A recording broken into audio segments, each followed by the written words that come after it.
দুদিন ছাড়া এদের অত্যাচারে আমরা পাগল হয়ে যাচ্ছি। হয় আম গাছের আম ঝরাচ্ছে, না হলে আম খেয়ে নিচ্ছে, কি বলবো।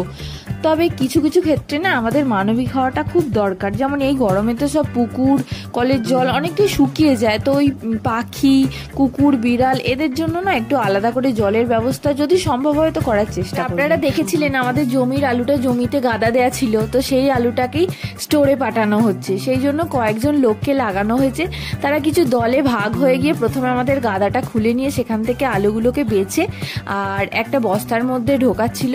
সেই বস্তাটা ওজন মেশিনে দিয়ে 50 কেজি হয়ে যাওয়ার পর, 50 নয় 51 কেজি সম্ভবত, কিছুটা বাড়িয়ে রাখতে হয় কারণ আলুর যত শোকায় ওজনটা কমে। তাই ওজনটা কমপ্লিট হয়ে গেলে সেগুলোকে এক সারিতে রাখা হয়, তারপরে একজন মিলে সেইগুলো বস্তাগুলোকে সেলাই করে দেয়। আর বড় আলু আর কুচো আলু আলাদা আলাদা বস্তা করা হয়। এইভাবেই আলু প্যাকেট করে স্টোরে পাঠানো হয়। আর কাকা যেহেতু এসেছিল, ওরা আবদার করছিল মিষ্টি খাবে, সেই জন্য কাকা মিস্টার ব্যাচেলারকে দিয়ে